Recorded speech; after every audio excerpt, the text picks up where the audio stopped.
Pelo sinal da Santa Cruz, livrai-nos Deus nosso Senhor dos nossos inimigos. Em nome do Pai, do Filho e do Espírito Santo. Amém. Creio em Deus Pai Todo-Poderoso, Criador do céu e da terra, e em Jesus Cristo, seu único Filho, nosso Senhor, que foi concebido pelo poder do Espírito Santo, nasceu da Virgem Maria, padeceu sob Pôncio Pilatos, foi crucificado, morto e sepultado, desceu à mansão dos mortos, ressuscitou ao terceiro dia, subiu aos céus, está sentado à direita de Deus Pai Todo-Poderoso, de onde há de vir a julgar os vivos e os mortos. Creio no Espírito Santo, na Santa Igreja Católica, na comunhão dos santos, na remissão dos pecados, na ressurreição da carne, na vida eterna. Amém. Pai nosso que estais nos céus, santificado seja o vosso nome. Venha a nós o vosso reino. Seja feita a vossa vontade, assim na terra como no céu. O pão nosso de cada dia nos dai hoje.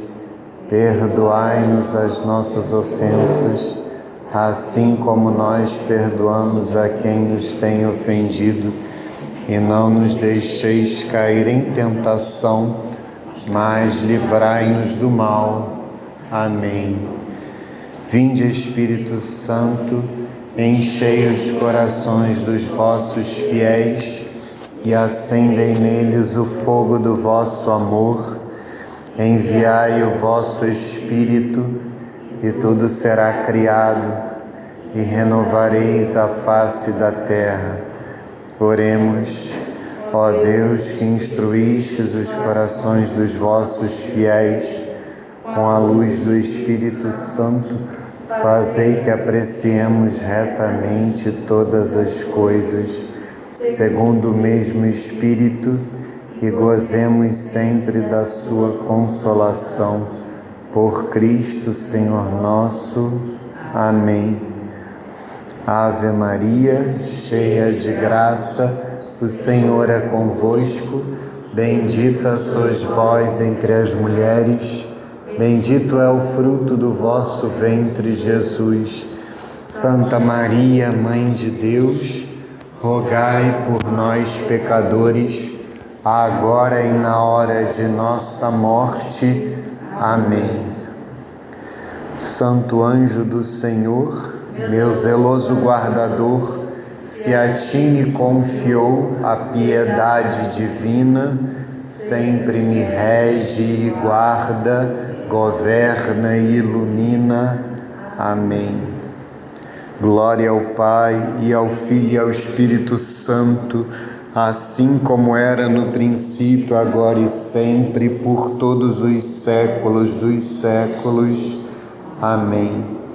Nossa Senhora da Consolação e Correia, glorioso e castíssimo São José, rogai por nós. Santo Agostinho e Santa Mônica, rogai por nós.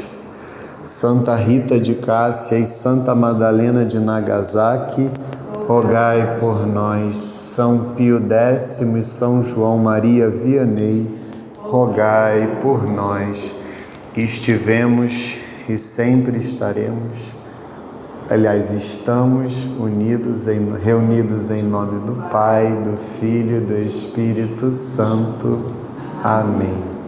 Mais uma vez, boa tarde a todos. Deixa eu só escrever umas coisinhas aqui no quadro, só para termos como norte para a aula, vocês também anotarem.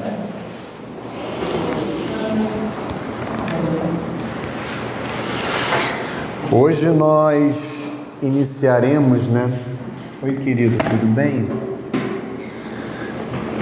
Enquanto eu vou anotando no quadro, eu vou fazendo um resumo do que nós já tivemos, como eu sempre faço, no início de cada aula, vocês devem ter notado que houve uma ampla divulgação, né, da catequese de todas as turmas, né? Nós temos aqui na paróquia, graças a Deus, 4 turmas de catequese, né? É algo até que, com muita alegria, eu digo que não é comum uma paróquia ter 4 turmas de catequese. Isso é uma graça de Deus. Nós devemos agradecer muito a Deus por aqui na paróquia Santo Agostinho nós termos essa graça, porque o comum é uma paróquia às vezes ter uma turma de catequese de adultos, ou às vezes nem ter catequese de adultos, né? E aqui nós temos 4 opções, né, de horários. E o que aconteceu é que as outras 3 turmas, que são as mais antigas, elas estão iniciando, né, do zero, né, as suas caminhadas, né? Então, todas as turmas agora vão começar, né, que era um sonho antigo nosso, elas vão começar alinhadas, né?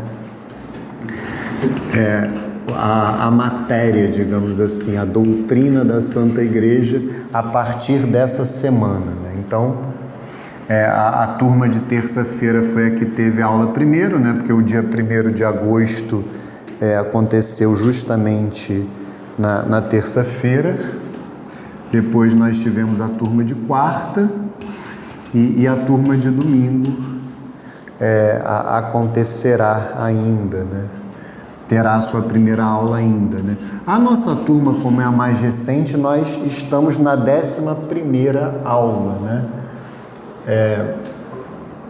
Nós ainda estamos aliás, nós estamos na 11ª aula porque nós já tínhamos começado, mas então o alinhamento da nossa turma ele vai acontecer só no ano que vem.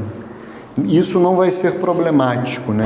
Então, o que vai acontecer no ano que vem, quando nós concluirmos o nosso conteúdo, eu vou ou parar um pouquinho as aulas, ou eu vou dar alguns conteúdos complementares. Isso eu ainda não decidi. Vai depender de como a turma estará, vai depender de quantos alunos nós teremos para a turma nova. Então, essa vai ser uma decisão que nós tomaremos em conjunto naquele momento. Aí sim nós vamos aguardar as outras turmas para alinhar, e aí vai ser algo que vai ser para os alunos novos, né? Então, hoje eu vou encaminhar lá no grupo os 10 áudios, né, que eu já tinha encaminhado para que vocês ouvissem aí durante o recesso de julho. Caso não tenham conseguido ouvir todos, não tem problema nenhum. Basta que vocês ouçam aí ao longo, né, desse ano os áudios referentes às 10 primeiras aulas, né? Que contemplaram aí, né, uma parte da primeira parte do credo, né? Da primeira parte da doutrina da Igreja, né? Referente à primeira pessoa da Santíssima Trindade, que é Deus Pai. Hoje nós iniciaremos justamente as catequeses a respeito da segunda pessoa da Santíssima Trindade, nosso Senhor Jesus Cristo, o Filho, né? Então, hoje nós iniciaremos as catequeses a respeito de nosso Senhor. Se vocês prestarem atenção na oração do credo, vocês perceberão que boa parte do credo, né, se dedica a nosso Senhor Jesus Cristo, né? Nós sempre iniciamos a catequese com a oração do credo. Então, a doutrina da Igreja, ela né, estudada com base no credo, com base nos 12 artigos da nossa fé que estão expostos na oração do credo. Nós já concluímos, né, a parte dedicada a Deus Pai. Nós iniciaremos hoje a parte dedicada a nosso Senhor Jesus Cristo, e depois nós estudaremos a parte dedicada à terceira pessoa da Santíssima Trindade, que é o Espírito Santo. E dentro da catequese dedicada ao Espírito Santo está a catequese dedicada à Santa Igreja Católica, que é esposa do Espírito Santo. Eu confesso que é um desafio para mim, como homem, escrever e falar ao mesmo tempo. As que são esposas aí sabem que os homens não sabem fazer duas coisas ao mesmo tempo, né? Mas vamos tentar, né? Mas se vocês, como eu já falei em algumas aulas, as mulheres... na realidade não é o giz que está ruim, é o quadro que nessa parte superior aqui ele está ruim. Quem é casado aí sabe que as mulheres têm uma boa capacidade de fazer várias coisas ao mesmo tempo, mas os homens, Deus é que sabe o porquê, né? Foi vontade dele, os homens não têm essa capacidade, né? Mas o fato é que o catecismo da Igreja Católica, né, a doutrina, na realidade, da Santa Igreja, ela está dividida em 4 partes, né? E a nossa catequese, consequentemente, também. A primeira parte é a profissão da nossa fé, que é estudada com base no credo. Então nós iniciaremos hoje a segunda parte dessa primeira parte, que é a parte mais longa. Se vocês olharem lá no YouTube, nas playlists mais antigas, vocês verão que essa parte tem mais ou menos 20 aulas, né? Então, na realidade, eu até me corrijo, né? Ela tem 20 aulas se nós considerarmos a parte inicial, que é uma espécie de pré-catequese, né? Então, essa parte do credo, certamente, ela é a mais longa de todas. Depois nós teremos uma parte dedicada à celebração da fé, que é a liturgia, com base nos 7 sacramentos.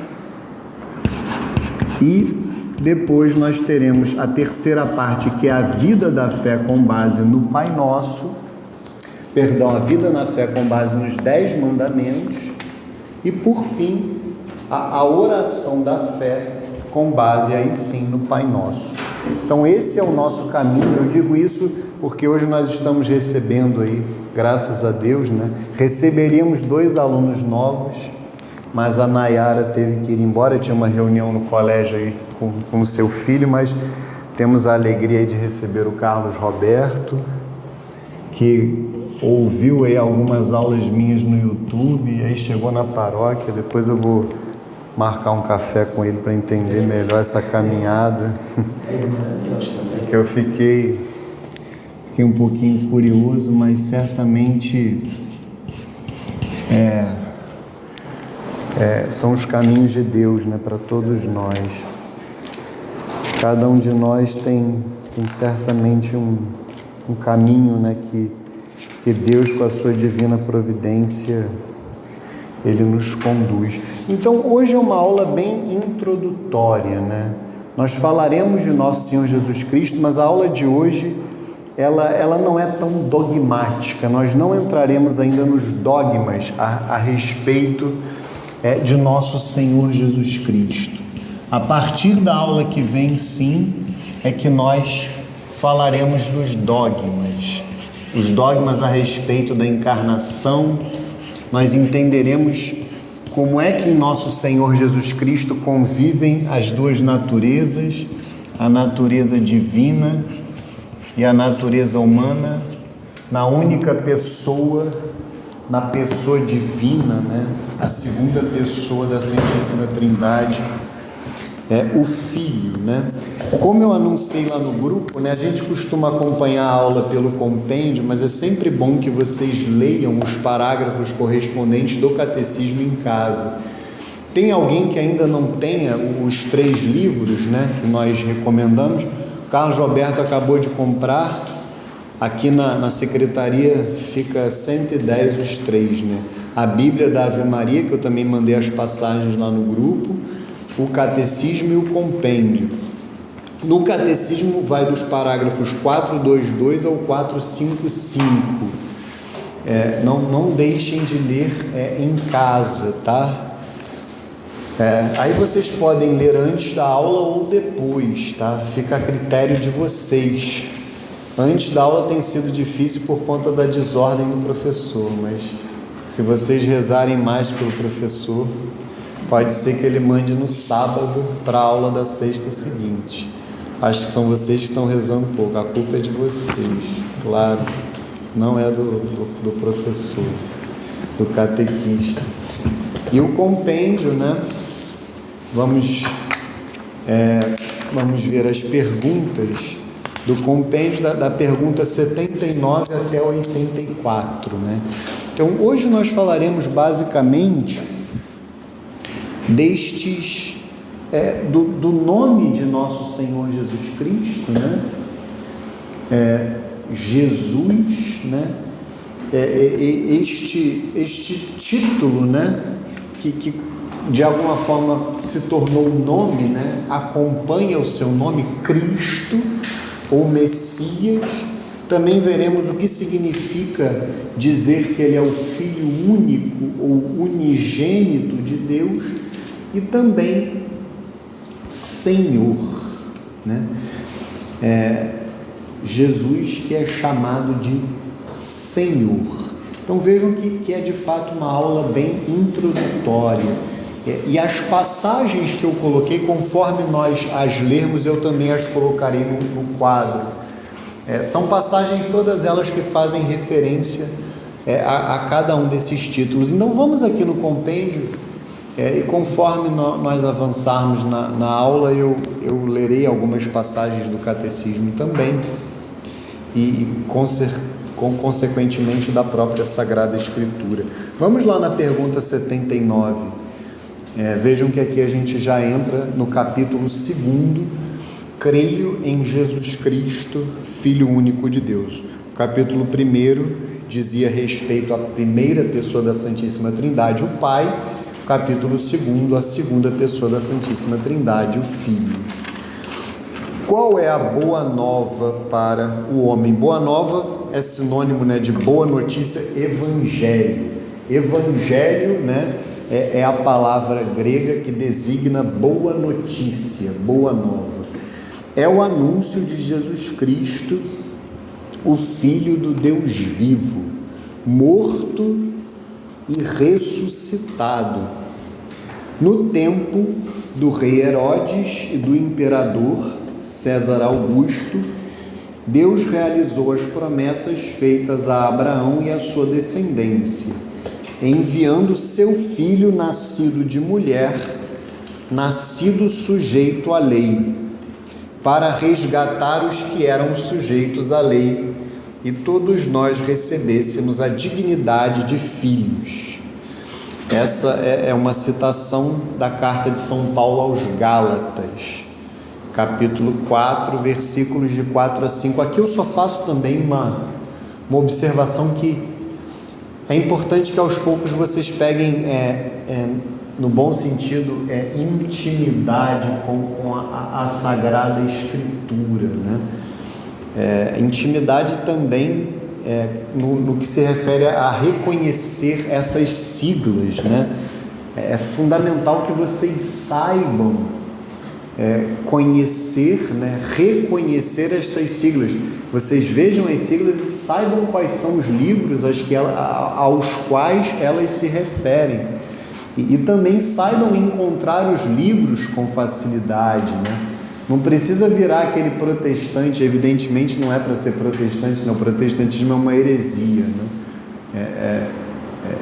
A heresia é um pecado mortal, né? Gravíssimo, leva até a excomunhão, contra o primeiro mandamento da lei de Deus, amar a Deus sobre todas as coisas. Mas não é para ser como os protestantes, aquele chato que fica a dizer os versículos de cor, né, para mostrar que sabe a Bíblia de cor. Não é isso, mas é muito importante conhecer a Escritura, ter intimidade com ela, ter o hábito de ler e principalmente meditar, rezar com a Escritura. Então é importante saber, né? Essa Bíblia aqui, como a que eu tenho, é mais fácil que ela marca os livros, então facilita um pouco, mas mesmo que não marcasse, né? Se a pessoa disser, abra por favor a palavra no livro tal, né? Você ter pelo menos uma noção de onde esse livro se encontra na Escritura, né? Não é que vai ficar numa correria, né? Você tem 10 segundos para achar, não é isso. Mas o fato é você ter ali uma noção de onde ele está e ter o conhecimento das siglas, né? De maneira que, se você ler essa resposta, caso eu não estivesse aqui para dizer que é da carta de São Paulo aos Gálatas, aqui aquela lá de cima do Evangelho de Mateus, vocês soubessem a qual texto, né, da Escritura essas citações dizem respeito. E como se difunde essa boa nova, né? Como se difunde essa boa notícia? Desde o início, os primeiros discípulos tiveram o ardente desejo de anunciar Jesus Cristo, com o objetivo de levar todos à fé nele. Também hoje, do amoroso conhecimento de Cristo, nasce o desejo de evangelizar e catequizar, ou seja, de ensinar o Cristo, desvendar na sua pessoa todo o desígnio de Deus e pôr a humanidade em comunhão com Ele. Essa pergunta 80 é fundamental, né? Eu diria que é uma das mais fundamentais, né, da catequese inteira, né? Desde o início, os primeiros discípulos tiveram o ardente desejo de anunciar Jesus Cristo com o objetivo de levar todos à fé nele, né? E hoje, infelizmente, né, tantas pessoas na própria igreja, às vezes, têm relativizado isso, né? Isso não mudou, né? Desde o início, os primeiros discípulos tiveram um ardente desejo de anunciar Jesus Cristo com o objetivo de levar todos à fé nele. Então, isso aqui não tem exceção. Todo mundo tem um dever moral de ter fé em nosso Senhor Jesus Cristo. A gente vai aprofundar isso nas próximas aulas, né? Deus se fez homem. Deus desceu do céu para nos salvar. Ele se fez homem para dar a sua vida por nós, para viver, né?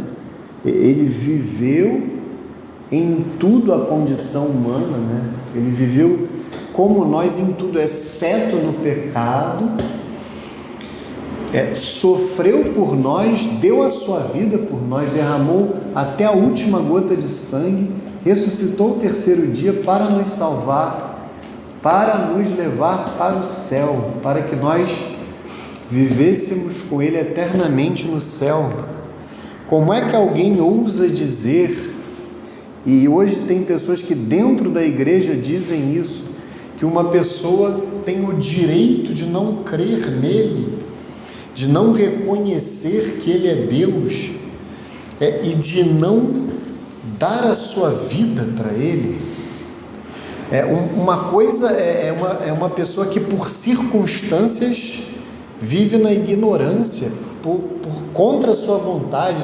Isso aí é uma exceção, e pobre dessa pessoa, que pena que ela está na ignorância, coitada, a gente tem que se compadecer dela. Agora, no que depender de mim, no que depender de nós que temos essa graça de sermos católicos, eu farei como os primeiros discípulos, eu terei o ardente desejo de anunciar Jesus Cristo. Recentemente, uma autoridade eclesiástica, não precisa dizer qual, mas disse que o objetivo da Jornada Mundial da Juventude não era levar os jovens a crer em Cristo, mas qual é o objetivo da Jornada Mundial da Juventude, então?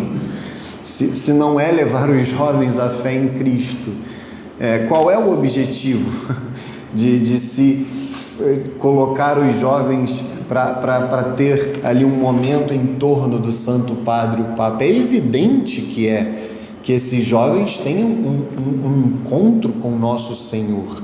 E aí vem, também hoje, isso é a doutrina da igreja, não sou eu a dizer, também hoje do amoroso, né? Vocês estão aqui nessa sala numa sexta-feira, no fim da tarde, também hoje, a partir do amoroso conhecimento de Cristo. Vejam que é algo que não pode parar em nós. Nasce o desejo de evangelizar e catequizar, ou seja, de ensinar o Cristo, desvendar na sua pessoa todo o desígnio de Deus e pôr a humanidade em comunhão com Ele. A humanidade não é um ou outro, não são pessoas específicas, não são iluminados, escolhidos, é a humanidade inteira. Como disse lá em cima, todos são todos são chamados a serem católicos. Isso é muito claro. Nosso Senhor fala no Evangelho de São Marcos, no capítulo 16, ide pelo mundo inteiro e pregai o Evangelho, a mesma palavra, boa nova, a toda criatura. Quem crer e for batizado será salvo, quem não crer será condenado. Nós precisamos pregar. E aí é que está, vocês vão sair daqui com essa missão da evangelização e também da catequese. É claro que a catequese formal, essa catequese que eu e outros fazemos, não é uma missão de todos, né? Se vocês quiserem assumir, ótimo. A messe é grande e os trabalhadores são poucos, né? Tanto no sentido do sacerdócio, né? Principalmente, que hoje é dia do padre, inclusive, mas também no sentido de leigos que servem como catequistas também. É sempre bem-vindo a ajuda, mas a gente pode ampliar isso, né? Os pais que catequizam os filhos, os cônjuges, né? O marido, a esposa, que são chamados, né, a catequizar uns aos outros, no local de trabalho, quem está na faculdade, nós somos chamados a anunciar a boa nova do Evangelho. Muitas vezes encontramos ouvidos moucos, né, corações fechados, mas não deixaremos de pregar, a começar com a vida, né? Como dizia São Francisco de Assis, evangelize sempre, quando necessário, use palavras, né? Nós temos que pregar em primeiríssimo lugar com as nossas vidas, né? Com o testemunho. O que não pode é parar em nós. Como é que nós recebemos essa boa nova de conhecer Cristo e você não vai falar para ninguém? É o chamado católico 007, né? Ninguém sabe que ele é católico, né? É um espião, né? Só na igreja que as pessoas sabem que ele é católico. Não é para você se exibir por aí como católico, mas ninguém saber, alguma coisa está errada, né? Você tem vergonha da sua fé? Você passa na frente de uma igreja e você não faz o sinal da cruz? Você não reza antes das refeições? Quando você vai almoçar com seus amigos do trabalho, você tem vergonha do que você crê? Você não usa algum símbolo, mesmo que discretamente, um escapulário? Tem promessas belíssimas de Nossa Senhora a respeito do escapulário, um crucifixo, o Santo Terço. Você não anda com o seu terço? Então, realmente não podemos ser católicos 007, né? O que ninguém sabe, né? Sobre a nossa fé. Nós temos, eu sou botafoguense, essa boa nova com B minúsculo eu já falo para todo mundo, saudações alvinegras, já nem falo mais segue o líder, porque está 12 pontos na frente do Flamengo ali, do meu amigo Fernando, que segue o Flamengo, porque o líder já está disparado, né? Então se eu sou botafoguense e falo para os outros que eu sou Botafogo, imagina eu ser católico, eu tenho que falar para todo mundo. Eu não vou falar que eu creio em Cristo, que eu creio na igreja. Eu não vou anunciar, o meu olho não vai brilhar a respeito disso? É claro que sim. Não podemos. E há palavras da Escritura que são duras a respeito disso. Nós seremos cobrados do testemunho que nós demos a respeito de nosso Senhor Jesus Cristo. Nós temos que dar testemunho da nossa fé. É claro que alguma estratégia é importante, né? A gente vai tateando, a gente vê a abertura do irmão, né? A gente faz amizade, toma um café e aos pouquinhos a gente tenta levar os irmãos a crer em nosso Senhor, mas não podemos ficar parados, não podemos ficar relaxados nesse mundo tão afastado de Deus, mas com muitas pessoas abertas a crer em Cristo. Essa é que é a verdade, muitas pessoas abertas. Vamos aqui no catecismo, porque o catecismo, aqui nos parágrafos 422 a 424, ele faz uma introdução belíssima ao que nós começaremos a tratar agora, nessa parte da catequese, parte do credo destinada a nosso Senhor Jesus Cristo. É o parágrafo 422. Creio em Jesus Cristo, Filho único de Deus. A boa nova, Deus enviou seu Filho. Quando se completou o tempo previsto, Deus enviou seu Filho, nascido de uma mulher, nascido sujeito à lei, para resgatar os que eram sujeitos à lei, e todos recebermos a dignidade de filhos. Gálatas 4, versículos 4 a 5, é a mesma citação que está no compêndio. Este é o Evangelho de Jesus Cristo, Filho de Deus. Aí está lá no rodapé, Marcos 1, versículo 1. Deus visitou o seu povo, cumpriu as promessas feitas a Abraão e a sua descendência, fê-lo para além de toda expectativa, enviou seu Filho bem-amado. Aí vem a fé católica, né? Qual é a fé católica a respeito de Nosso Senhor? Esse parágrafo 423 é muito importante.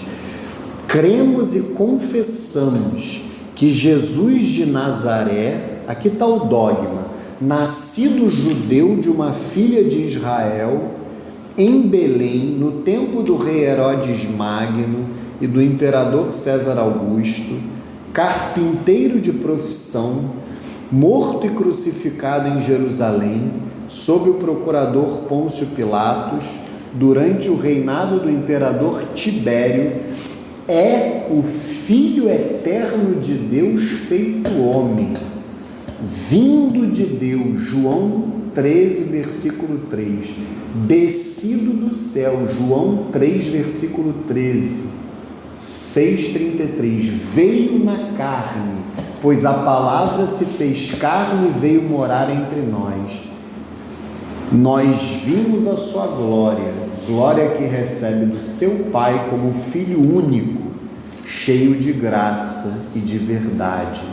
De sua plenitude todos nós recebemos, graça por graça. João capítulo 1, versículos 14 a 16.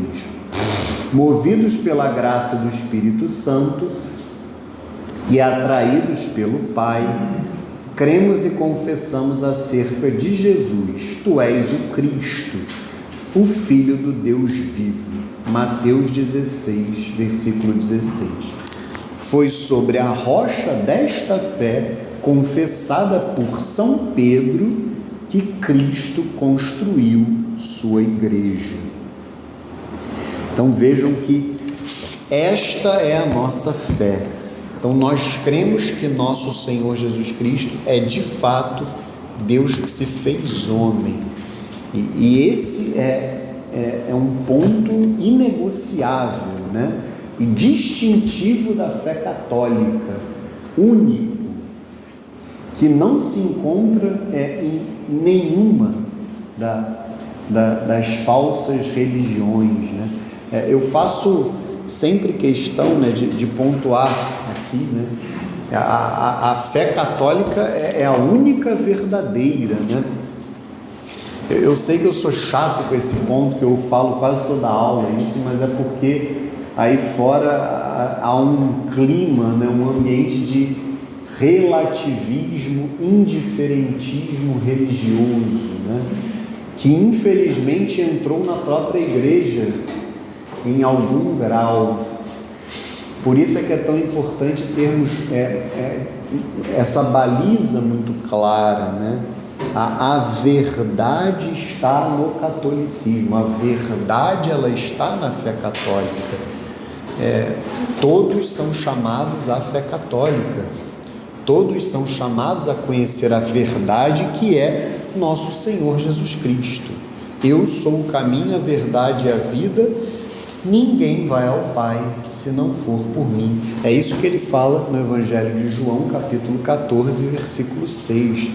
E esse é o caminho de todos, absolutamente todos são chamados a conhecer e amar, conhecer, amar e servir nosso Senhor Jesus Cristo na Santa Igreja nesta vida, para amá-lo eternamente na próxima, no céu.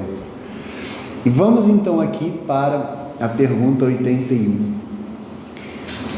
Creio, em Jesus Cristo, seu Filho único ou unigênito, como nós dizemos no credo, nosso Senhor. O que significa o nome Jesus? Dado pelo anjo no momento da anunciação, o nome Jesus significa Deus salva. Ele exprime a sua identidade e a sua missão, pois ele vai salvar o seu povo dos seus pecados. Pedro afirma que não existe debaixo do céu outro nome dado à humanidade pelo qual devamos ser salvos. Essa é uma discussão que São Pedro teve com os integrantes do Sinédrio, no livro dos Atos dos Apóstolos, capítulo 4, versículo 12. É uma citação que está aqui no compêndio, quando os membros do Sinédrio tentavam calar os apóstolos, e São Pedro diz, com muita coragem, ele diz para os membros do Sinédrio, depois de Pentecostes, quando os apóstolos já eram santos de sétima morada, São Pedro dirá para eles: não existe debaixo do céu outro nome dado ao homem, ou dado à humanidade, pelo qual devamos ser salvos, fora o nome de Jesus. Então, não há salvação fora do nome de Jesus. Nós também poderíamos dizer, com relação à igreja, não há salvação fora da igreja católica. Isso também é dogma de fé. Então, vamos aqui às passagens da Escritura que falam do nome de nosso Senhor, que eu coloquei no grupo. A primeira está no Evangelho de São Mateus, Mateus 1, versículos 18 a 25. Mateus capítulo 1, versículos 18 a 25. Vocês têm 25 segundos para achar, Mateus 1, 18 a 25. Vejam aqui, essa é a anunciação para São José. Depois a gente lerá a anunciação para Nossa Senhora, e em ambas o anjo Gabriel falará do nome Jesus, que significa Deus salva. Eis como nasceu Jesus Cristo. Maria, sua mãe, estava desposada com José. Antes de coabitarem, aconteceu que ela concebeu por virtude do Espírito Santo. José, seu esposo, que era homem de bem, não querendo difamá-la, resolveu rejeitá-la secretamente. Enquanto assim pensava, eis que um anjo do Senhor lhe apareceu em sonhos e lhe disse: José, filho de Davi, não temas receber Maria por esposa, pois o que nela foi concebido vem do Espírito Santo. Ela dará à luz um filho, a quem porás o nome de Jesus. Aí vem a explicação do nome, inclusive. Porque ele salvará o seu povo de seus pecados. Tudo isto aconteceu para que se cumprisse o que o Senhor falou pelo profeta. Eis que uma virgem conceberá e dará à luz um filho que se chamará Emanuel. Isaías 7,14, que significa Deus conosco. Despertando, José fez como o anjo do Senhor lhe havia mandado e recebeu em sua casa sua esposa. E sem que ele a tivesse conhecido, ela deu à luz o seu filho, que recebeu o nome de Jesus. Então vejam que o nome Jesus, ele, ao mesmo tempo, ele é a identidade e a missão de nosso Senhor Jesus Cristo. Ele veio para salvar o seu povo dos seus pecados. Ele veio para nos remir dos nossos pecados. Ele veio para nos perdoar dos nossos pecados. Essa é a sua missão. E essa é a missão da igreja, né?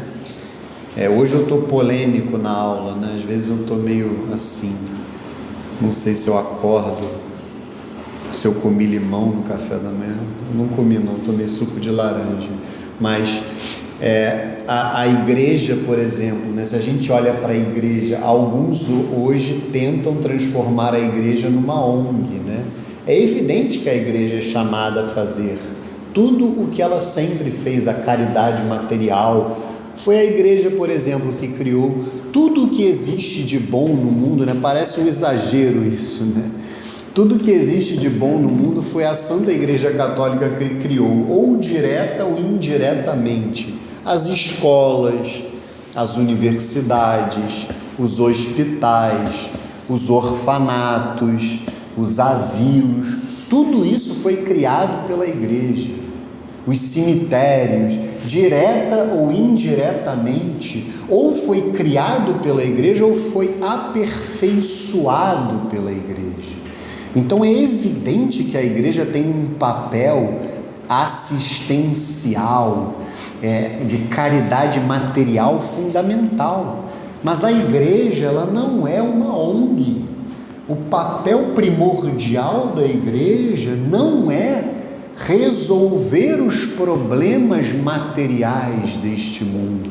O principal papel da igreja, como corpo místico de Cristo, é levar as almas para o céu. E isso é muito interessante, porque é justamente esse o conflito que nosso Senhor Jesus Cristo enfrentou a respeito do seu messianismo, né?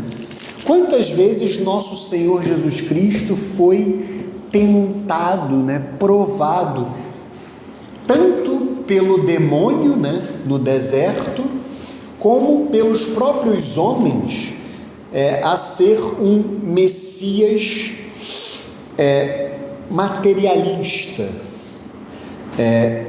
um Messias, um grande líder simplesmente, que viesse para conquistar o poder, retirar os romanos, um grande conquistador, ou simplesmente saciar a fome. Não sei se vocês se recordam do episódio da multiplicação dos pães lá no Evangelho de São João, que eles queriam fazer nosso Senhor Jesus Cristo rei, e ele foge, e aí começa aquele grande discurso do pão da vida, em que ele vai dizer que o pão que ele veio trazer não é o pão que sacia simplesmente a fome, mas é o pão que leva para a vida eterna. E ele vai, claro, falar da Eucaristia.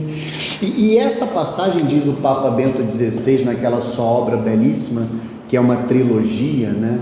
Jesus de Nazaré, ele vai citar uma passagem que tem aqui no Evangelho de São Marcos, que eu nem estava previsto de ler, mas eu vou ler só para ilustrar, né? Quem é nosso Senhor Jesus Cristo, né? Qual é o messianismo, né, de nosso Senhor Jesus Cristo? É a passagem do paralítico no Evangelho de São Marcos, Marcos 2, só para São Marcos não brigar comigo, porque ele foi o único evangelista que eu também não coloquei hoje. Marcos 2, versículos de 1 a 11. O Papa Bento XVI, se eu não me engano, é no terceiro volume da trilogia Jesus de Nazaré, quando ele vai falar da infância de nosso Senhor Jesus Cristo, justamente quando ele vai explicar essa passagem que eu acabei de ler do Evangelho de Mateus, em que o anjo diz a São José, porque ele vai salvar o seu povo de seus pecados, ele faz uma referência a essa passagem do paralítico. Vejam, o contexto são homens que desejam que o seu amigo seja curado da sua paralisia, ao ponto de tirar o telhado da casa de São Pedro. Isso sempre me chamou a atenção, né, que é um certo abuso, mas também é uma grande fé, né? Você chegar a tirar o telhado, é claro que eles colocaram no lugar depois, né? Mas colocam o seu amigo, mas é claro que o pedido ali era um pedido material, de uma cura material. E qual é a atitude de nosso Senhor diante daquele paralítico? A atitude de nosso Senhor mostra qual é a sua missão e também qual é a missão da igreja.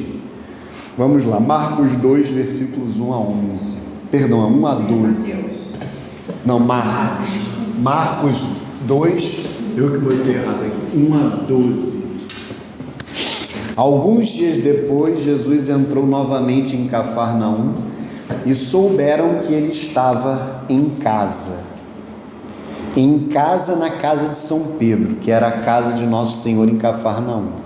Reuniu-se uma tal multidão que não podiam encontrar lugar nem mesmo junto à porta, e ele os instruía. Trouxeram-lhe um paralítico carregado por 4 homens. Como não pudessem apresentar-lhe por causa da multidão, descobriram o teto por cima do lugar onde Jesus se achava, e por uma abertura desceram o leito em que jazia o paralítico. Jesus, vendo-lhes a fé, disse ao paralítico: Filho, perdoados te são os pecados. Ora, estavam ali sentados alguns escribas que diziam uns aos outros: Como pode este homem falar assim? Ele blasfema. Quem pode perdoar pecados senão Deus? Mas Jesus, penetrando logo com seu espírito nos seus íntimos pensamentos, disse-lhes: Por que pensais isto nos vossos corações? Que é mais fácil dizer ao paralítico: Os pecados te são perdoados?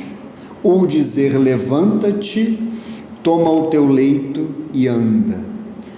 Ora, para que conheçais o poder concedido ao Filho do Homem sobre a terra, disse ao paralítico: Eu te ordeno, levanta-te, toma o teu leito e vai para casa. No mesmo instante ele se levantou e, tomando o leito, foi-se embora à vista de todos. A multidão inteira encheu-se de profunda admiração e puseram-se a louvar a Deus, dizendo: Nunca vimos coisa semelhante.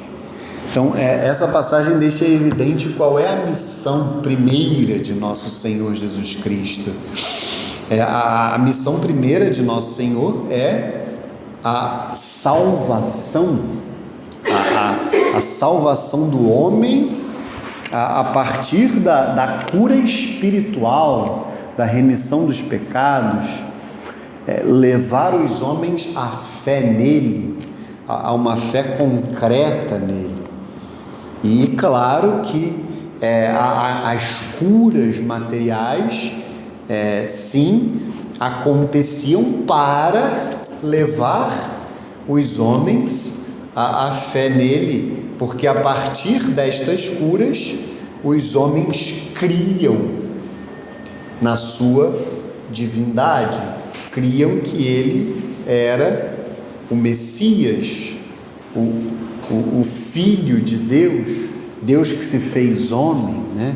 E aqui para nós fica evidente, né? Nós que já temos fé, mesmo que uma fé inicial, mas que já damos os primeiros passos na fé, aqui fica muito claro, né? De fato, os escribas, né, estão corretos, né? Quem pode perdoar os pecados senão Deus?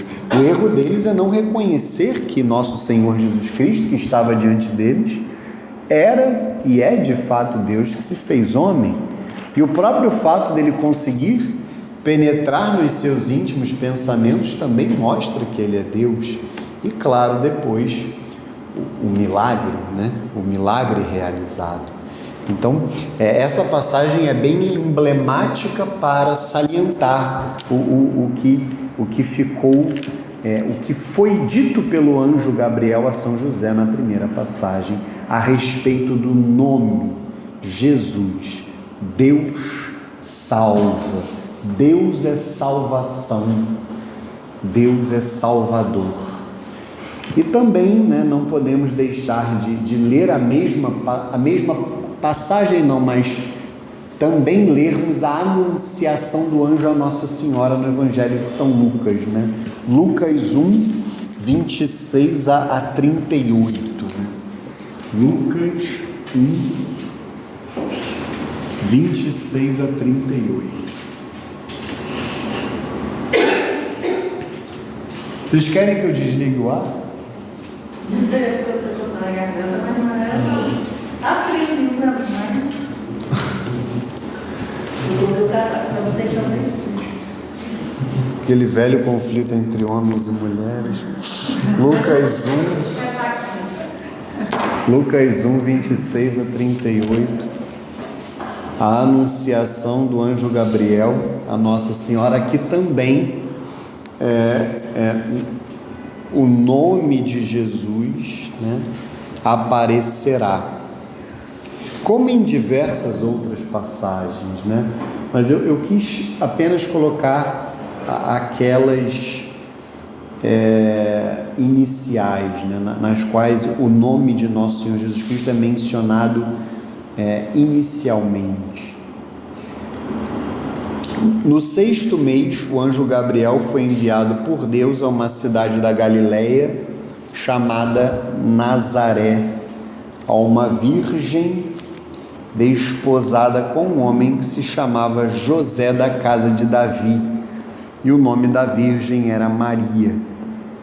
Entrando, o anjo disse-lhe: Ave cheia de graça, o Senhor é contigo. Perturbou-se ela com essas palavras e pôs-se a pensar no que significaria semelhante saudação. O anjo disse-lhe: Não temas, Maria, pois encontraste graça diante de Deus. Eis que conceberás e darás à luz um filho, e lhe porás o nome de Jesus. Ele será grande e será chamado Filho do Altíssimo, e o Senhor Deus lhe dará o trono de seu pai Davi, e reinará eternamente na casa de Jacó, e o seu reino não terá fim.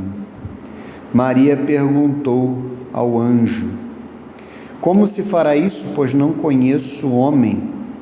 Respondeu-lhe o anjo: O Espírito Santo descerá sobre ti, e a força do Altíssimo te envolverá com a sua sombra.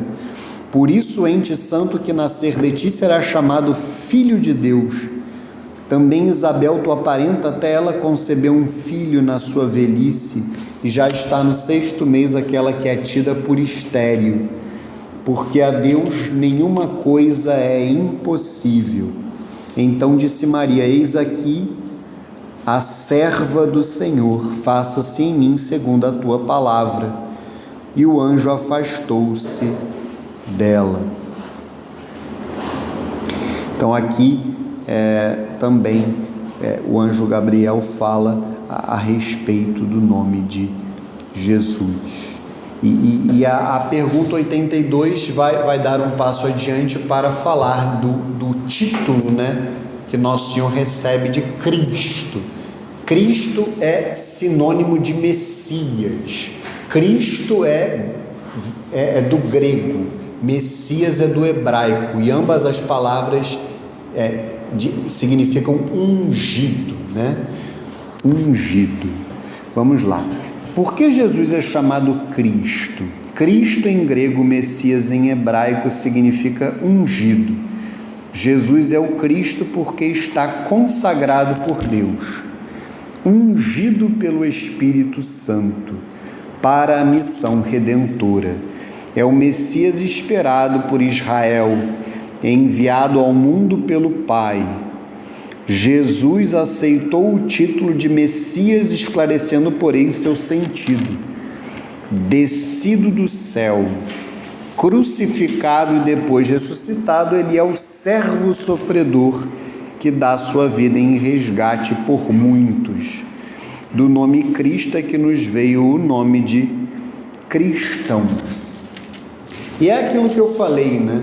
De alguma maneira, o título, né, de Cristo, ele também se tornou um nome, né? Jesus Cristo. É quase como um segundo nome, né? Como muitos de nós temos dois nomes, eu inclusive, Pedro Luiz. Nosso Senhor, ele tem o Cristo como um segundo nome. Jesus Cristo, por mais que nós devamos saber o significado, né? Cristo significa ungido, consagrado, ungido pelo Espírito Santo, né? Vejam que essa passagem que nós acabamos de ler, a passagem da Anunciação, já mostra quando Nossa Senhora pergunta: como se fará isso, pois não conheço o homem, né? Só um parênteses aqui, porque muitas vezes nós não compreendemos muito esse questionamento de Nossa Senhora. Aqui é claro que há debate teológico, tá, gente? Há um debate teológico a respeito dessa resposta de Nossa Senhora, mas depois de ter ouvido, não o que o padre Paulo Ricardo disse, né, porque na realidade ele se apoia em autores muito maiores do que ele, né, mas faz sentido, né, a explicação que o padre dá, apoiado nesses grandes autores, de que Nossa Senhora, ela na realidade tinha um voto de virgindade perpétua. Não somente ela, mas o próprio São José, porque não faz sentido ela dizer para o anjo que não conhece homem. Tanto no Evangelho de Mateus, como no Evangelho de Lucas, fala-se que Nossa Senhora estava desposada. Então é um erro afirmar que eles eram noivos. Eles não eram noivos, eles já eram casados nesta altura. Nossa Senhora já era esposa de São José. O que acontece é que o rito do matrimônio no judaísmo, pelo menos naquela época, ele tinha um período em que depois de casados os esposos voltavam para a casa dos respectivos pais e não coabitavam. E esse era o período que eles viviam. Por isso é que faz muito sentido a hipótese levantada por esses estudiosos de que tanto São José quanto Nossa Senhora já tinham um voto, os dois já tinham um voto de virgindade perpétua e já tinham essa promessa, né, de conhecimento, né, de um e de outro, de que eles viveriam o chamado casamento josefino, que tem esse nome justamente por conta do casamento que eles viveram. E é por isso que Nossa Senhora diz para o anjo que não conhece homem, porque não faz o menor sentido uma mulher casada dizer isso, né? Como se dará isso se eu não conheço homem? E a resposta, mas o que eu queria dizer agora, a resposta do anjo mostra o porquê nosso Senhor Jesus Cristo é o ungido. Aí é claro que é enquanto homem, tá, gente? Porque enquanto Deus é evidente, né? Nosso Senhor Jesus Cristo é a segunda, é uma pessoa divina, é a segunda pessoa da Santíssima Trindade. É evidente que ele, enquanto Deus, ele evidentemente nem me parece próprio dizer que ele é ungido, mas enquanto homem ele já nasce ungido. Enquanto homem ele ele não é nem que ele nasce, ele já é concebido ungido, ele já é concebido consagrado, porque o anjo diz: o Espírito Santo descerá sobre ti e a força do Altíssimo te envolverá com a sua sombra. Por isso o ente santo que nascer de ti será chamado Filho de Deus. Então, vejam que a concepção virginal de nosso Senhor Jesus Cristo, ela acontece sem intervenção de homem. Tem até eu não saberei dizer agora se não é um poema, mas eu não sei se é um adágio, mas que fala a palavra, né, que para nós às vezes choca um pouco, mas fala a palavra até nua e crua, sem sêmen, sem a participação de homem. Nosso Senhor, ele é concebido como homem, a encarnação acontece pelo poder do Espírito Santo, pela força, pela virtude do Espírito Santo. Naquele momento em que a alma humana, pensemos no momento em que nós fomos concebidos, o que acontece naquele momento? A nossa alma, ela é criada do nada. Os nossos corpos vêm dos nossos pais, né? O espermatozoide que fecunda o óvulo. No caso de nosso Senhor Jesus Cristo, a concepção ela acontece pelo poder do Espírito Santo. Então ele já é concebido enquanto homem ungido, e isso de alguma forma se aperfeiçoa, se é que é possível utilizarmos essa palavra. Isso se reforça ainda mais no seu batismo.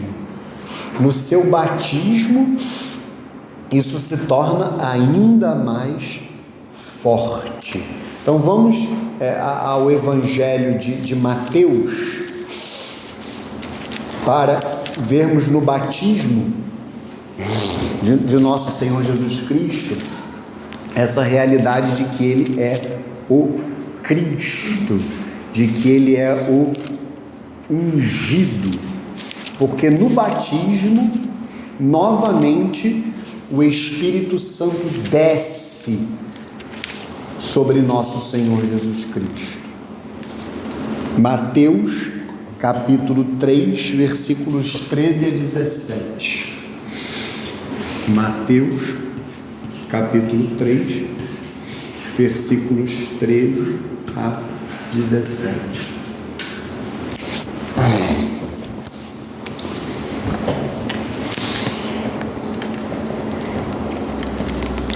Da Galiléia foi Jesus ao Jordão ter com João, a fim de ser batizado por ele. João recusava-se: eu devo ser batizado por ti, tu vens a mim?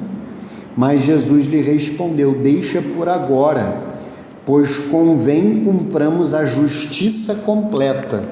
Então João cedeu. Depois que Jesus foi batizado, saiu logo da água. Eis que os céus se abriram e viu descer sobre ele em forma de pomba o Espírito de Deus. E do céu baixou uma voz: eis meu filho muito amado, em quem ponho minha afeição. Então, aqui mais uma vez, fica claro que nosso Senhor Jesus Cristo é o ungido, é o consagrado, o Espírito Santo desce sobre ele uma vez mais, né? Ele que é ungido desde a concepção, para esta, como diz aqui no compêndio, para essa missão redentora, nessa missão salvadora. E aí na pergunta 83, vai se falar de um outro título, né, de Nosso Senhor. Vejam que aqui o catecismo, na realidade, está a explicar cada um dos títulos, né, cada um dos atributos que estão no credo, né, quando nós dizemos, né, vamos aqui acompanhar a oração do credo, né, só para que vocês compreendam, né, o que o catecismo está a fazer antes de entrar nos dogmas propriamente ditos, né. Nas aulas anteriores, creio em Deus Pai Todo-Poderoso, Criador do céu e da terra, e em Jesus Cristo, seu único Filho, nosso Senhor. Então, o que o catecismo está a fazer hoje é simplesmente explicar o que significa a palavra Jesus, o que significa a palavra Cristo, o que significa a palavra único Filho ou Filho unigênito e Senhor, para que nós entendamos, para que nós não falemos como papagaios, né? Sem saber aquilo que dizemos, né? Para que nós compreendamos o que de fato estamos a professar. Que fé é essa que nós professamos? Então, em que sentido Jesus é o Filho único de Deus? Muitas pessoas não entendem essa questão do Filho de Deus, né? Quando, por exemplo, um sacerdote vai dizer no batismo, né? Hoje os padres têm escrúpulos para falar que o bebê não era filho de Deus antes de ser batizado.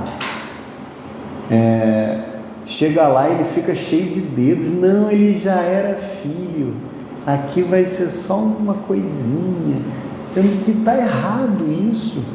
Ele de fato não era filho de Deus até ser batizado. Porque ali ele não está a falar de filho de Deus enquanto criatura de Deus. Ele não está a falar filho de Deus enquanto imagem e semelhança de Deus. Aqui nós temos que realmente raciocinar, nós temos que refletir, porque filho de Deus enquanto criatura, desculpa dizer, até aquela barata que vocês assassinaram ontem na cozinha de vocês é criatura de Deus, então ela também nesse sentido é filha de Deus. Vocês assassinaram uma filha de Deus.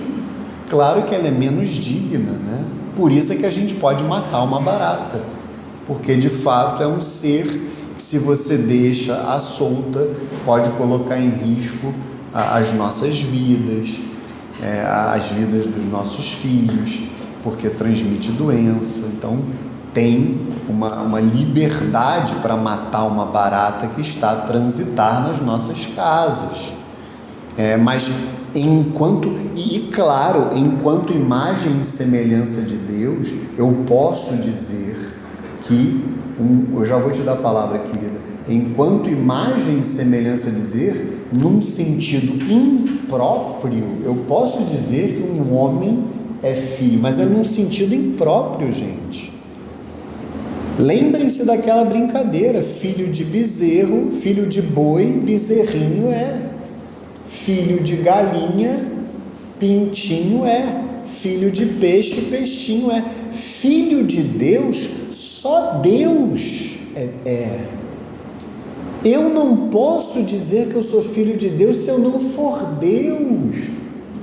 E hoje os homens, o cara lá na praia, lá de sunga do Gabeira, de crochê, lá na praia de Ipanema, o cara estufa o peito e diz que é filho de Deus, de preferência lá na Farm de Amoedo, lá com as bandeiras LGBT, eu sou filho de Deus. Hoje é assim, filho de Deus tem que ser Deus. O que acontece no batismo é que nós recebemos o Espírito Santo naquele momento, e eu sou incorporado ao corpo de Cristo, que é a igreja, e eu me torno filho não por natureza, eu me torno filho por adoção, unido ao corpo de Cristo, unido à cabeça, que é o único filho por natureza.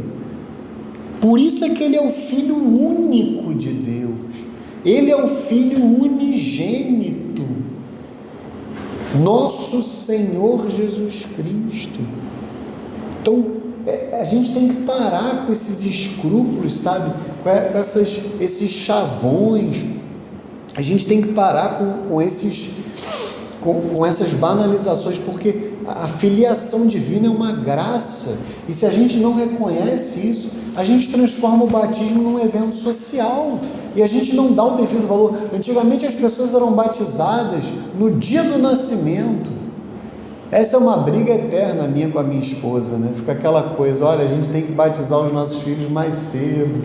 Ah não, mas tem que organizar isso, aquilo, aquilo outro. Tá, tudo bem, mas vamos diminuir o tempo. Então assim, a vida ficou muito complicada. A vida tá muito difícil, né? Tudo virou um evento social. Mas antigamente, às vezes, não vou dizer que era no hospital, mas era no dia do nascimento. Por quê? Porque o batismo, a gente vai aprendendo quando chegar o momento, o batismo é um sacramento que, em regra, é necessário para a salvação. Em regra. Existem situações excepcionais em que a pessoa pode morrer a pessoa pode ser salva sem batismo, mas é exceção. A regra é que tem que ser batizado. Então, por isso a urgência de ser batizado. Então, vejam em que sentido Jesus é o Filho único de Deus, porque só Ele é Filho de Deus. A gente já vai ler a resposta. Nós somos filhos unidos ao Filho único, incorporados ao corpo de Cristo, que é a igreja. Aí nós nos tornamos filhos adotivos. E aí nós ganhamos essa graça da filiação divina. Isso é uma graça muito grande. E aí nós precisamos viver como filhos de Deus. Mas não é assim, lá na noitada, lá no Barra Music, no Castelo das Pedras. Eu vou encher a cara porque eu sou filho de Deus. É assim que as pessoas estão vivendo. Fala, querida. Não, eu já entendi. A questão do padre não assumir que a criança, até antes de batizar, é criatura de Deus. Não esclarecer isso ali, né? Ele deveria. No curso de batismo, porque eu vi criança desse tamanho batizada, no curso de batismo também, né? Ele deveria fazer uma breve catequese. Eu acho até que ele nem precisaria fazer sob uma ótica negativa, mas ele poderia fazer sob uma ótica positiva e dizer, olha, você vai ganhar a filiação divina. E ele só precisaria realmente ser um pouco mais firme se alguém contestasse. Mas eu vejo às vezes padres e diáconos que se antecipam a qualquer conflito e negam a verdade. Aí é que é feio. Ele nem precisaria fazer sob uma ótica negativa. Ele só precisaria dizer, agora você vai ganhar a graça da filiação divina. Ele nem precisaria dizer, olha, você não é filho de Deus. Ele nem precisaria fazer isso, porque realmente é antipático. Não precisa fazer isso. É só dizer, você vai ganhar uma graça muito grande. Ou o seu filho vai ganhar uma graça muito grande. A filiação divina. É isso que tem que ser feito. O batismo pode acontecer fora da igreja? O padre ir até a criança? Pode, mas eu não sei dizer assim de supetão se em qualquer situação, mas em caso de risco, certamente. No hospital, por exemplo, mas pode sim. Inclusive, o batismo ele é tão necessário que até alguém que não é batizado pode batizar. Não sei se vocês sabiam, mas em caso de qualquer um de nós pode batizar em caso de risco de morte. Se tiver alguém morrendo na rua e essa pessoa pedir o batismo ou nós oferecermos e ela aceitar ser batizada, qualquer um de nós pode batizar. A gente inclusive deveria saber batizar. Se tiver ali uma garrafinha, tem que ser água, né? Não pode ser Coca-Cola, né?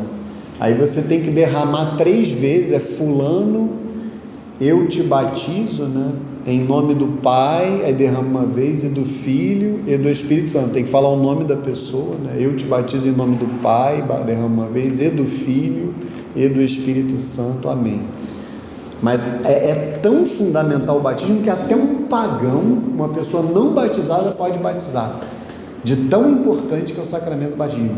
Uma pessoa, por exemplo, que já tenha um início de fé, que saiba o que é o batismo, que está se preparando para ser batizado, ele pode batizar. de tão fundamental que é o sacramento do batismo.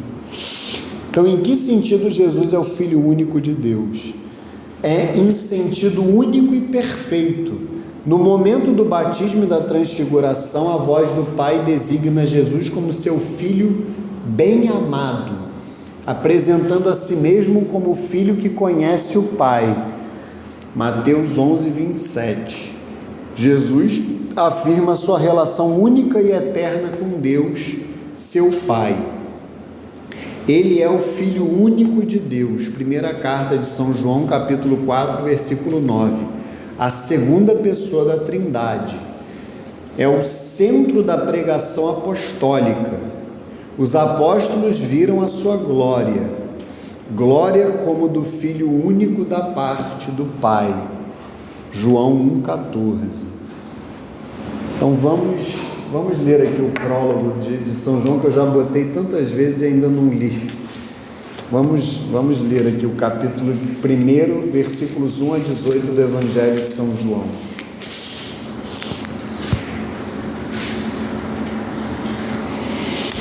Evangelho de São João, capítulo 1, versículos de 1 a 18. No princípio era o Verbo, e o Verbo estava junto de Deus, e o Verbo era Deus. Ele estava no princípio junto de Deus. Tudo foi feito por ele, sem ele nada foi feito. Nele havia vida, e a vida era a luz dos homens. A luz resplandece nas trevas, e as trevas não a compreenderam. Houve um homem enviado por Deus que se chamava João. Este veio como testemunha para dar testemunho da luz, a fim de que todos crescem por meio dele. Não era ele a luz, mas veio para dar testemunho da luz. O Verbo era a verdadeira luz que, vindo ao mundo, ilumina todo homem. Estava no mundo e o mundo foi feito por ele, e o mundo não o reconheceu. Veio para o que era seu, mas os seus não o receberam. Mas a todos aqueles que o receberam, aos que creem no seu nome, deu-lhes o poder de se tornarem filhos de Deus. Aqui fala do batismo, aos quais não nasceram do sangue, nem da vontade da carne, nem da vontade do homem, mas sim de Deus. E o Verbo se fez carne e habitou entre nós, e vimos sua glória, a glória que o Filho único recebe do seu Pai, cheio de graça e de verdade. João dá testemunho dele e exclama: eis aquele de quem eu disse, o que vem depois de mim é maior do que eu, porque existia antes de mim. Todos nós recebemos da sua plenitude graça sobre graça, pois a lei foi dada por Moisés, a graça e a verdade vieram por Jesus Cristo.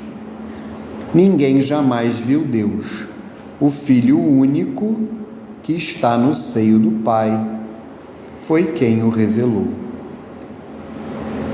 Essa passagem é belíssima, né? É muito profunda,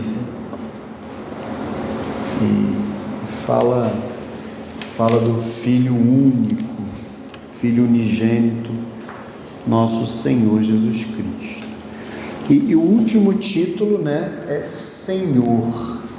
Senhor, né, do grego Kyrios, do hebraico Adonai, né? Por isso é que, eu não sei se vocês sabem, mas quando a gente faz lá às vezes na missa a gente reza o tem de piedade de nós em grego, né? Kyrie eleison, né? É muito bonito, isso em grego, né? Kyrie eleison é Senhor, tem de piedade de nós. E isso é um sinal na Bíblia, em vários momentos Jesus é chamado de Senhor, né? De Kyrios, e isso é um sinal do reconhecimento da sua divindade, né? O que significa o título Senhor? É a pergunta 84. Na Bíblia, esse título designa habitualmente Deus soberano. Jesus o atribui a si mesmo e revela a sua soberania divina mediante o seu poder sobre a natureza sobre os demônios, sobre o pecado e sobre a morte, sobretudo com a sua ressurreição. As primeiras confissões cristãs proclamam que o poder, a honra e a glória devidos a Deus Pai o são também a Jesus. Deus lhe deu o nome que está acima de todo nome, Filipenses 2, versículo 9. Ele é o Senhor do mundo e da história, o único a quem o homem deve submeter totalmente a própria liberdade pessoal. Então, eu tinha selecionado uma passagem, mas eu vou ler esse hino cristológico também, que está no capítulo 2 da carta aos Filipenses. A passagem que eu tinha escolhido é a passagem da visitação, porque ali Santa Isabel, que é mãe de São João Batista, ela fala: de onde me vem a honra de vir a minha mãe do meu Senhor. Ali Nosso Senhor está na barriga de Nossa Senhora, ela já o chama de Senhor. Isso é muito interessante. Lucas capítulo 1, versículo 39 a 45. É a primeira vez que depois, da concepção, é a primeira vez em que nosso Senhor Jesus Cristo é chamado de Senhor, depois da concepção. Lucas 1, 39 a 45. É a visitação de Nossa Senhora Santa Isabel. Logo depois da Anunciação. Naqueles dias, vejam aqui a urgência do apostolado, aquilo que eu falava com vocês no início da aula, a urgência de se levar Cristo para as pessoas. Olha, vejam, Nossa Senhora aqui está grávida, acabou de ficar grávida, Vejam a urgência com que ela vai levar o Cristo para a sua parenta e o filho dela. Naqueles dias Maria se levantou e foi às pressas, ou apressadamente, às montanhas, a uma cidade de Judá. Entrou em casa de Zacarias e saudou Isabel. Ora, apenas Isabel ouviu a saudação de Maria, a criança estremeceu no seu seio, e Isabel ficou cheia do Espírito Santo, e exclamou em alta voz: Bendita és tu entre as mulheres, e bendito é o fruto do teu ventre. De onde me vem esta honra de vir a minha mãe de meu Senhor? Pois assim que a voz de tua saudação chegou aos meus ouvidos, a criança estremeceu de alegria no meu seio. Bem-aventurada és tu que creste, pois se hão de cumprir as coisas que da parte do Senhor te foram ditas. Então vejam aqui nosso Senhor, Jesus, que já é designado como Senhor, Nossa Senhora é designada como a mãe de meu Senhor,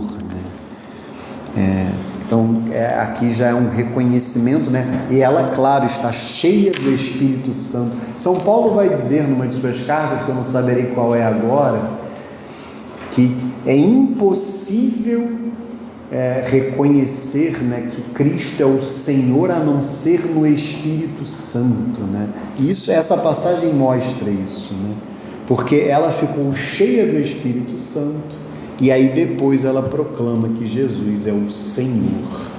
Essa passagem ela mostra claramente isso. E aí na carta aos Filipenses, capítulo 2, o próprio São Paulo terá esse hino belíssimo, esse hino cristológico, a partir do versículo 6. Carta de São Paulo aos Filipenses, capítulo 2, versículos 6 a 11. Filipenses 2, capítulos 6 a 11.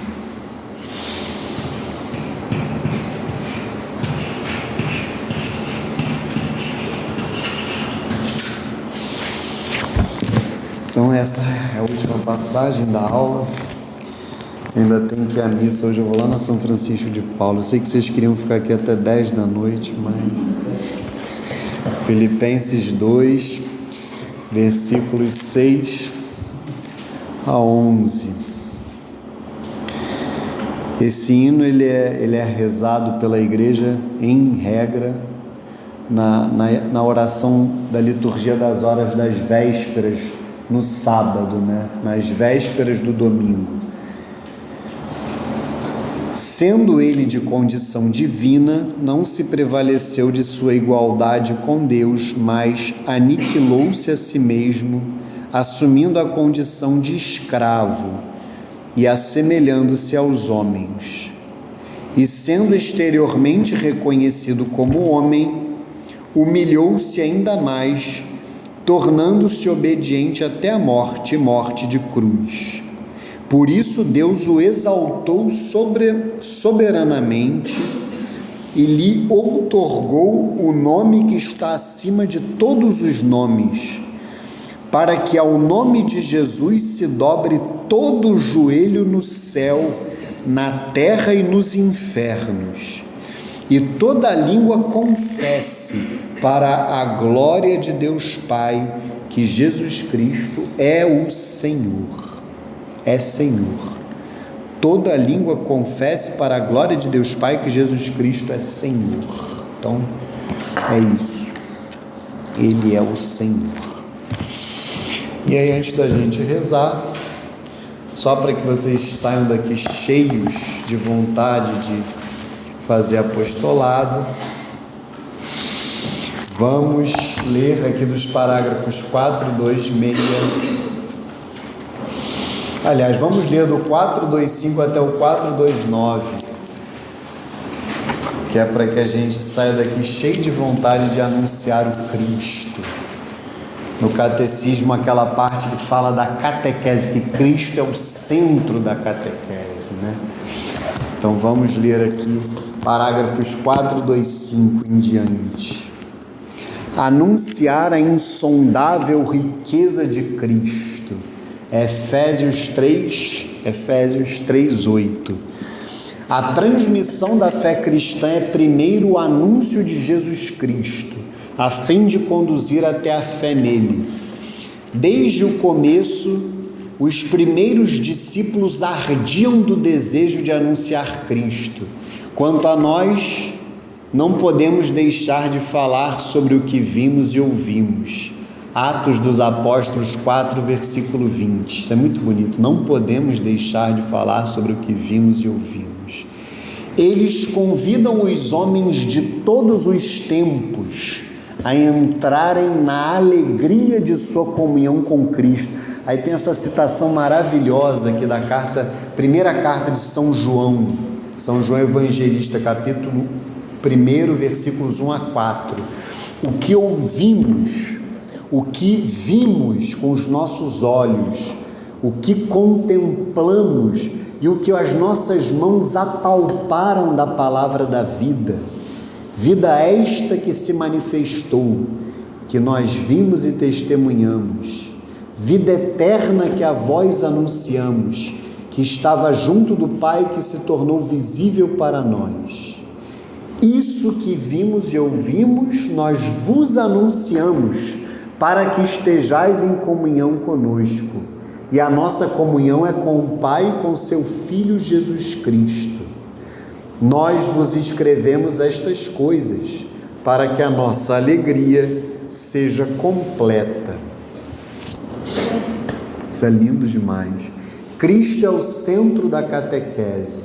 No centro da catequese encontramos essencialmente uma pessoa, Jesus de Nazaré, Filho único do Pai, que sofreu e morreu por nós, e agora ressuscitado, vive conosco para sempre.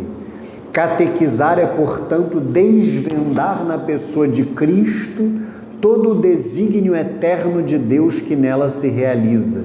É procurar compreender o significado dos gestos e das palavras de Cristo e dos sinais realizados por Ele. Essa é uma citação de um documento de São João Paulo II, Catequese Tredende, catequese no mundo de hoje. A finalidade da catequese é levar a comunhão com Jesus Cristo. Só Ele pode conduzir ao amor do Pai no Espírito e pode nos fazer participar da vida da Santíssima Trindade.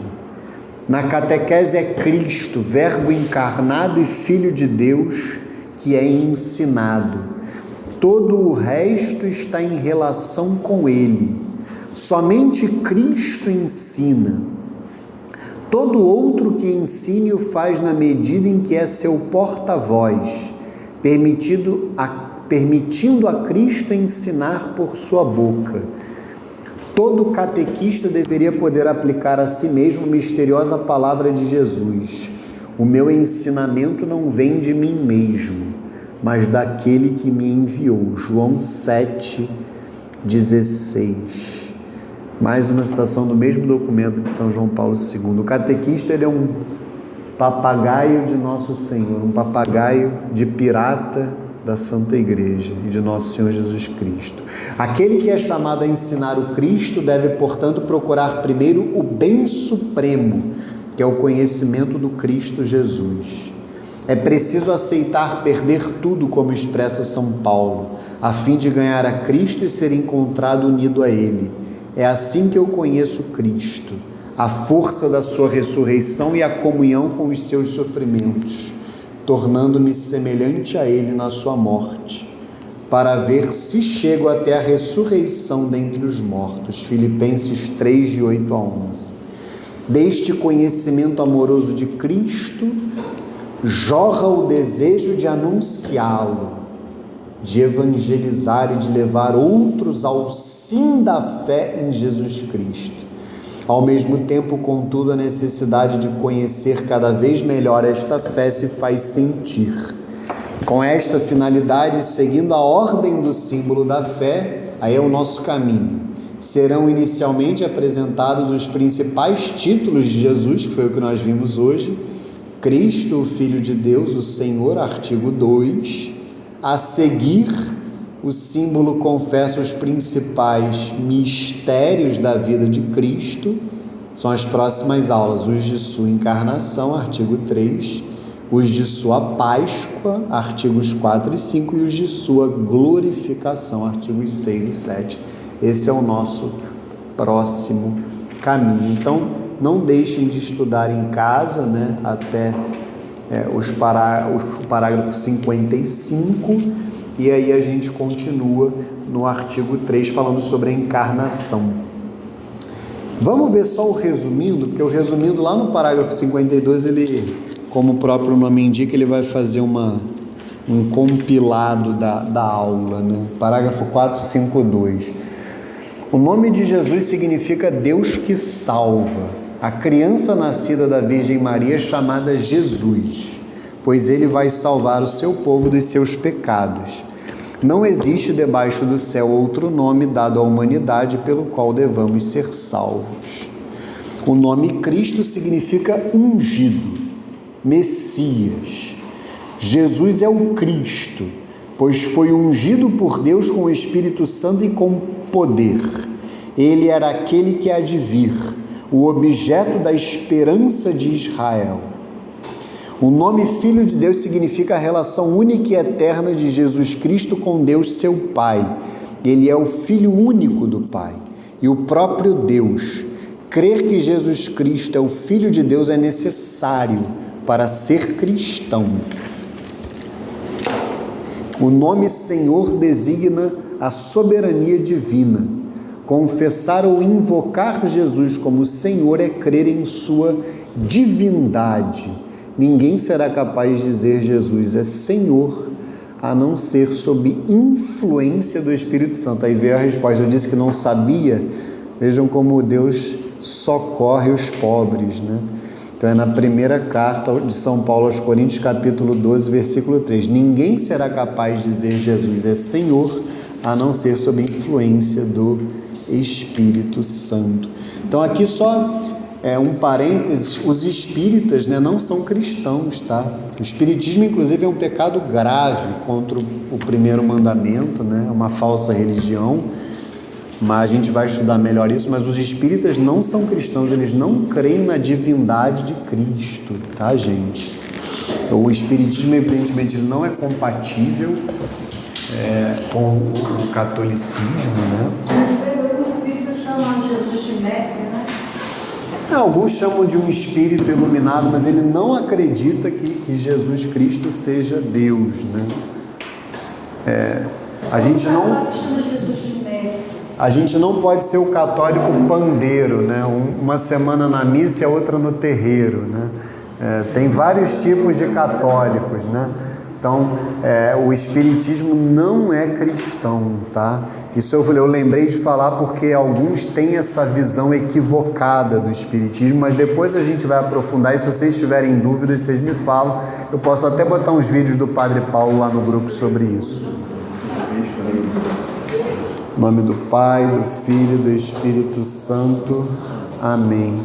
Ave Maria, cheia de graça, o Senhor é convosco. Bendita sois vós entre as mulheres, bendito é o fruto do vosso ventre, Jesus. Santa Maria, Mãe de Deus, rogai por nós, pecadores, agora e na hora de nossa morte.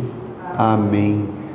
Glória ao Pai, ao Filho e ao Espírito Santo, assim como era no princípio, agora e sempre, por todos os séculos dos séculos. Amém. Nossa Senhora da Consolação e Correia, glorioso e castíssimo São José, rogai por nós. Santo Agostinho e Santa Mônica, rogai por nós. Santa Rita de Cássia e Santa Madalena de Nagasaki, rogai por nós. São Pio X e São João Maria Vianney, rogai por nós. Estivemos e sempre estaremos unidos e reunidos em nome do Pai, do Filho e do Espírito Santo. Amém. Até a próxima aula. Fiquem com Deus.